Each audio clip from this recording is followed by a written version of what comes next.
Okay, thank you, everybody. And as Mario mentioned in his introduction, we're an Australian resources company. We have two regions of projects. We've got two projects in New South Wales, Australia, in the Karp Basin. We have a producing gold and silver projects there with enormous potential within the basin. This is one of Australia's oldest mining provinces. It's production funded exploration, and then at the same time we recently purchased, November last year, we purchased the Taranaki VTM, the vanadium titanomagnetite project. This is a world-class project. It's an offshore vanadium and titanomagnetite. Magnetite is iron ore. It's the lowest cost quartile. It's the lowest emissions of any bulk project in the world. And I'll go into the reasons behind that in a few seconds. So that is our disclaimer. It's available on our website. I'm not going to waste time on that right now. It is available if anyone would like to read it. Our corporate summary, the essence is that we have 500 million shares on issue. Our market capitalization at the moment is just short of 50 million Australian dollars. We believe that's undervalued, substantially undervalued, and I'll explain my reasons for that statement in a few seconds. I'm just trying to get the screen to go there. Our board of directors, we do have a very experienced board. Alan Eggers recently joined our board when we purchased the Taranaki project. He is a geologist with over 40 years of experience. He is most famous in Australia because he was the founding director of a company called Summit Resources. He built it from scratch to selling it to a company called Paladin Energy, which is a uranium company, for over 1.2 billion Australian dollars.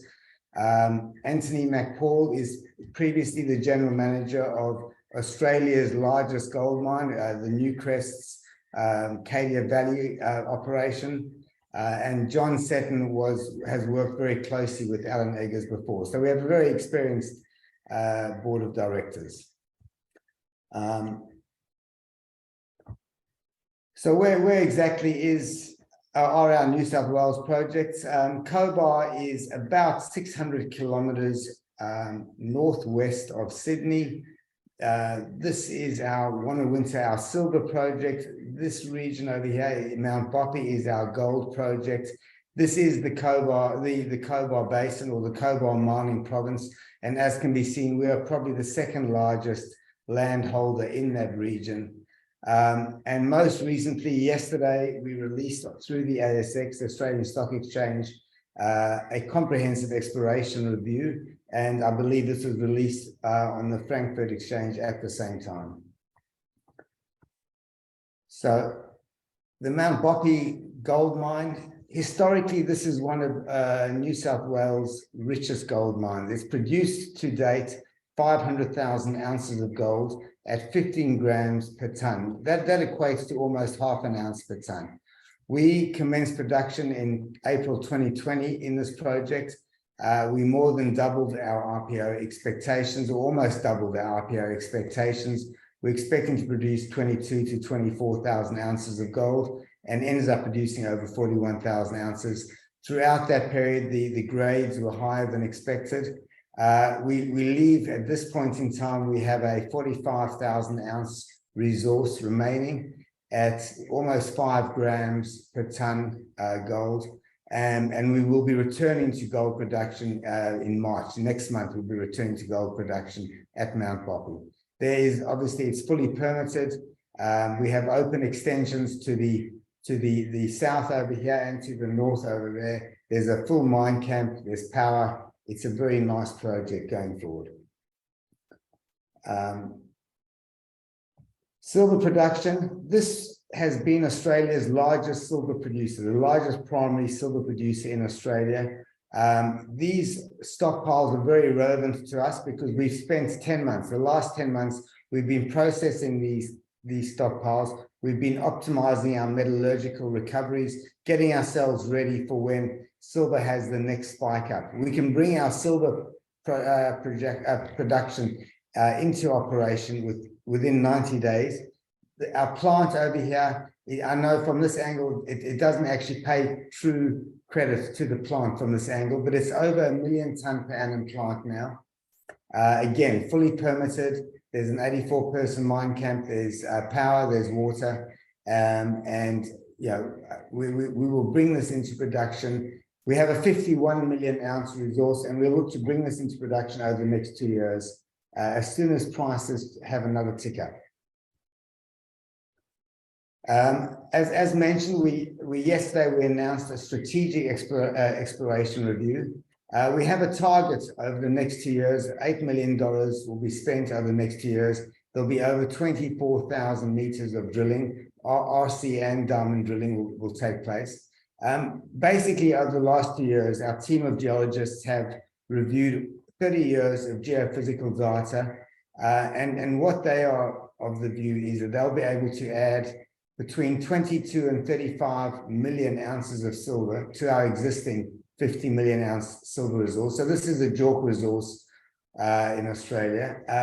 They expect to be able to add between 250 and 530,000 ounces of gold to our existing gold resource inventory, and specifically between 84 and 136,000 ounces of that increase will be added to our Mount Boppy, to the 44,000 ounces of Mount Boppy, which will be very material. For us, we were looking at the Mount Boppy, do we go underground now or do we do a cutback?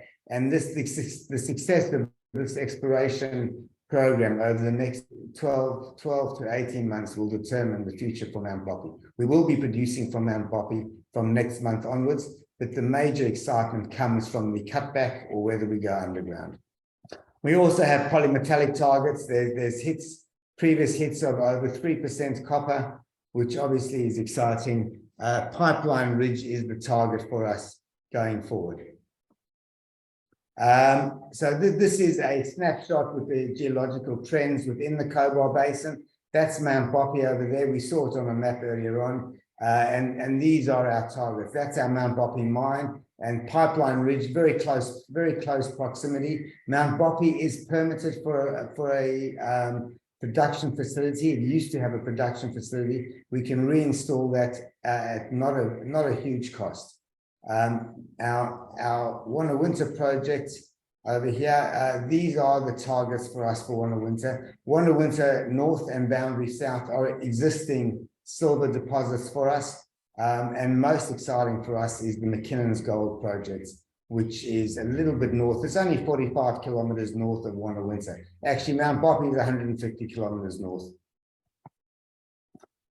So we talk about having targeting our production-funded exploration. And that's because we've been in production. We've been in production since 2020, middle of 2020, we started producing. We're still producing now. We finished silver. We're about to move forward and produce back to gold production, of which these are our targets over the next 4 to 5 years. What we're going to be doing is very low cost, but good revenue, low cost processing of various stockpiles that we have on site. This is, the Mount Boppy pit over here. There's dumps and tailings over here that we'll be reprocessing. The ROM at this part of this photograph will be reprocessing as well. There's as much as 80,000 ounces of gold to be recovered. Sorry about that. Over the next 4 years, we'll be looking to recover more than half of that. The beauty of our basin, of the Cobar Basin, is it's an incredibly deep basin. This is one of Australia's oldest copper mines, currently owned by Glencore. They've just recently signed an agreement to sell it for $1.1 billion US. But this project is over 2 kilometers deep. Our Manuka, our Wonawinta project, is only 60 meters deep, and the Mount Boppy gold mine is 120 meters deep. These mines are that's 2 kilometers. The Peak mine is over 1 kilometer deep, which is the same as the Hera project. So we see plenty of potential for us in the deeps, in what we call the Cobar or the Wonawinta deeps. Now we move on to the New Zealand project, which I really think is a company maker in its own right. This is a world-class project. It's offshore. It's going to be sea-based. Essentially, it's sea-based dredging, and I'll show you. This is the New Zealand territorial waters. This is their exclusive economic zone. This zone has been established to create essentially an industrial park. To create an industrial park within in this region. There is already an operating gas platform. There are 3 mineral petroleum licenses which have been granted. There's a wind farm that's applied for permissions. We are the first mining company to apply, but as I say, it's a dredging operation. There's no fisheries, there's no coral, there's no seaweed. It's basically a black sand desert underwater, and the black comes from the magnetite. So as mentioned, we have it's a world-class project. Why? Because there's 3.2 billion tons of concentrate, vanadium, titanium, and magnetite. It's the lowest carbon emitter for any iron ore project globally. We'll be producing, in the production of this project, we produce 62 kilograms of CO2 per ton, whereas all our competitors are between 125 to 250 kilograms per ton. It's also the lowest cost quartile for iron ore producers. We'll be producing between $20 to $24 per ton. And it's important to note, that's per ton of magnetite. We get vanadium for free. We get titanium for free. Located, as mentioned already, within New Zealand's economic zone. The previous owners have spent 85 million Kiwi dollars to date. They were granted a mining license in 2014, which is for 5 million tons per annum, and it extends for 20 years. The EPA approval has been granted. It underwent a court challenge, which the company has fought. We've been through the Court of Appeals, the Supreme Court, and the High Court. All have ruled in our favor, and it's now back with the EPA this month for the re-granting of approvals to start mining. And we believe this is a process matter, a procedural matter only. So the key thing about this is we will be producing 55 million pounds per year of vanadium pentoxide. Vanadium is to utility and grid storage the same as lithium is to mobile vehicles. Lithium is the essential metal for mobile batteries, but it's unstable in large installations. Vanadium is now the solution for this. Vanadium demand, which previously has been used for military applications and to strengthen steel, it's expected now to double over the next 5 years. Our project will make New Zealand the 3rd largest producer of vanadium over the next 5 years, so long as approvals come through, which again, fully expected. This is just very briefly a timeline. They started the company in 2007, completed the PFS in 2013, mining license grants in 2014. We brought out a JORC equivalent resource in 2015. We received the EPA approvals in 2017, and then we had to go, there was a challenge to that from a non-government institution, and we had to go through the process of fighting the challenge. We purchased this project in 2022.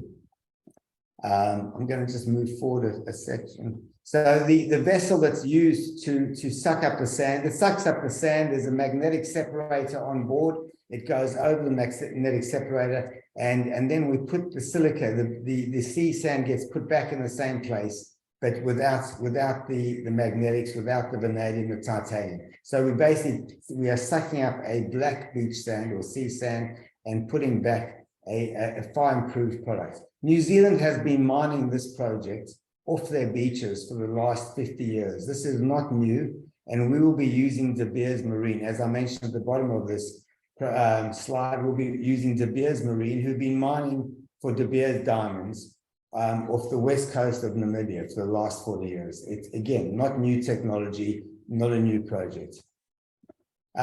These are the costs associated with our project, while we see this as being in the lowest cost quartile of all iron ore producers. Current pricing for iron ore is $121 US per ton. Our product will be, it's a 57%, not a 62%. It'll suffer between a 14 and 15% discount. There's still close to 80 or 85 US per ton of ore. Remember, the mining license is for 5 million tons. And then there's payables for vanadium. I'm not including a payable at this stage for titanium, but please note that there is $255 worth of titanium in every ton of ore. Very quickly, I'm mindful of timing. As I say, we purchased the project in 22. The EPA consents are being considered this month in February. Whether it gets reissued in this quarter or next quarter, we're not completely sure. That's a matter beyond our control. We already have metallurgical tests and marketing underway. Metallurgical test work shows a recovery of vanadium at 84%. We'll complete our final BFS over the next 12 months and then move to production. So long as the EPA approvals come through reasonably promptly, we think we can be in production within the next 3 years. And that's our story. That's the Cobar production story, gold, silver, and hopefully copper to come in the years to come, and the very exciting Taranaki Green BTM project. Thank you very much. Excellent, thank you. Great presentation. We have still 12 minutes left for questions. So far, we have just one. At which silver price will you start the production? So for us, that's a very good question, Matthias. Thank you very much. And for us, we have a resource that's worth, or an asset worth a lot of money. When do we maximize it? At the moment, we have 50 million ounces of silver. And we believe we will see later on this year, we will see a 40 Aussie dollar silver price. And it's important to note that over the last 10 months of silver production, we've had what they call 15% background gold, payable background gold. So every $100 of silver I delivered to the refinery, I've also been paid for $15 worth of gold. Now, it's at limits that are almost undetectable at the moment, and we will be doing more test work on that. So we're looking for a price of around 38 to 40 Aussie dollars per ounce. So at the current level, the price is $33 Australian dollars per ounce of silver. We're looking at a price of 38 to 40 dollars per ounce before we bring this project into production. And hopefully what is now a 50 million ounce resource with our additional exploration investment will be at close to 80 million ounce, and generate us a mine life of 7, 8 to 10 years. That's our target at this point in time. Okay. Another one is, what are the risks to the environment for mining the seabed? So this is another great question. Thanks, Matthias.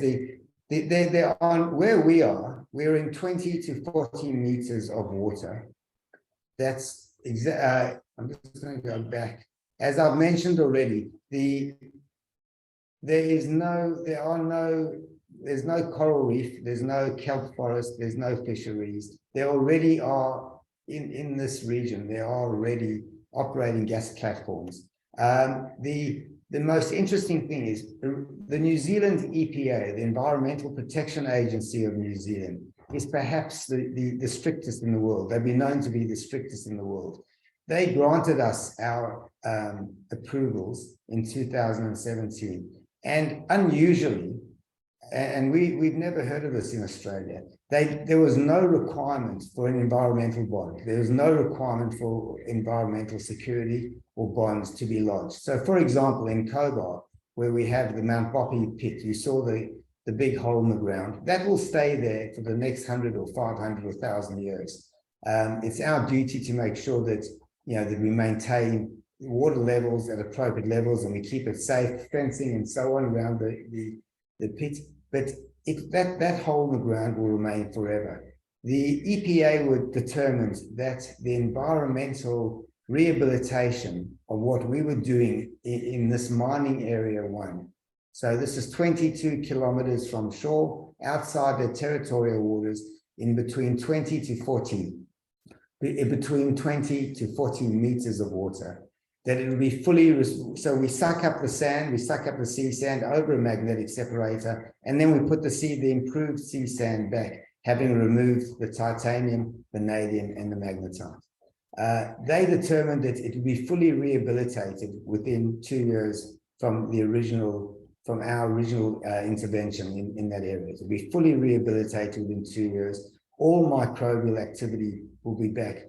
At the moment, because it's black sands, very little grows.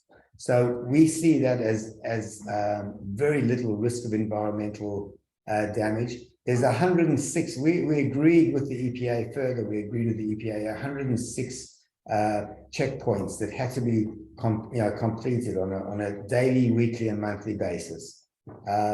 Again, we see very little risk of environmental damage from that project. This is not deep sea mining in a coral reef or anything along those parameters. And Canada just protected their seabeds on the west coast, and other countries are following. Might be there a regulatory risk that New Zealand follows?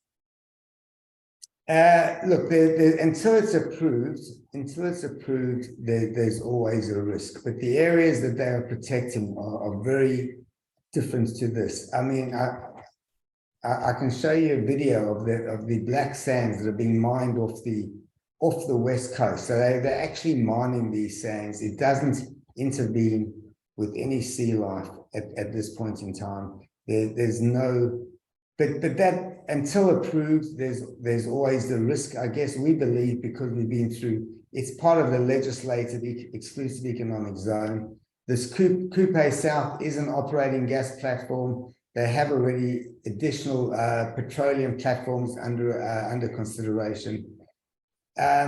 Look, we believe that we purchased this project for a steal, and that would be a very disappointing outcome going forward. But we think this was a fantastic opportunistic purchase, and this would be the largest export earner for New Zealand going forward.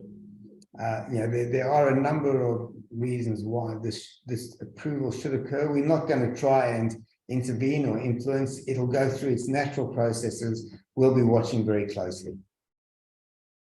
And what is the life of the seabed project? So the current mining license, which has been granted at 5 million tonne a year for 20 years. And we do have other exploration licenses within the tenements, but this blue area, mining area 1, is 5 million tonne a year for 20 years. And at any stage, if there is involvement, it's an ongoing active management process between ourselves and the EPA. If there is there's no chemical intervention, there's no contamination possible. But in the event that there is a repercussion, an environmental repercussion, they'll be within their rights to stop mining. We don't see that happening. Okay. And what are the capital requirements for this project to go forward?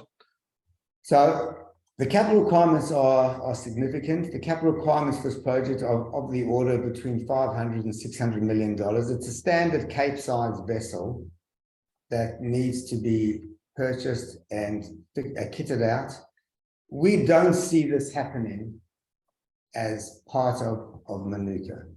The opportunity to purchase the company and this project came our way. I've been associated with this project since 2010. In a previous life, I took them to China on a marketing trip to China. I was astonished at the success they had early on in the piece in receiving firm commitments, contractual commitments for their product. And then they received the mining license, and then they had a hiccup with the EPA approvals. It's a $600 million, $500 to $600 million investment. We have been offered, we've been offered support from the builders, the vendors of the vessel. There's trader support available to us. But most importantly, we see that once the EPA approval has come through, we will ensure that this is spun out from Manuka in a separate vehicle, which doesn't, it doesn't have any cross links with the cobalt, silver, and gold production that we already produced, doing. And our shareholders will benefit from from receiving shares in species going forward. That's probably the most likely way this proceeds in the next phase of its life. Once the EPA approval comes through, is that we will hive this out into a separate, through an IPO, a separate entity. Manuka will be a shareholder, or our shareholders will receive shares in species. There may well be a payment to Manuka as well going forward, and then we'll find a strategic partner. We're already underway in discussions on that front. Okay. And another question is regarding the details of the mining operation of the seabed. There are also other technologies that can be used than the ship. Could you go more in detail into that, or is it the only way to actually approach this project? Look, the beauty of our project is there's no drill and blasting, there's no on-land transport. You're not trucking huge quantities of ore to ports and have port loading charges and so on. One of the options has been that you can actually slurry it from its location. You can slurry it back to land, but you then confront with all those issues again. New Zealand doesn't have a large steel mill on that is capable of extracting the vanadium, separating the vanadium. It would be a huge cost, energy, and it doesn't optimize any aspect of the project. What De Beers have been doing with their diamond mining over the last 40 years is now fantastic. It's fantastic RP. And they will be our contract miners. De Beers Marine will be our contract miners for as long as we want them. And this is what they've been doing in Namibia, except the difference is our sands don't go through a screen, they go over a magnetic separator. Otherwise, they in Namibia, they suck the sands up from the beach, from the sea, the seabed. Essentially, it's like a seabed-based vacuum cleaner or dredging operation.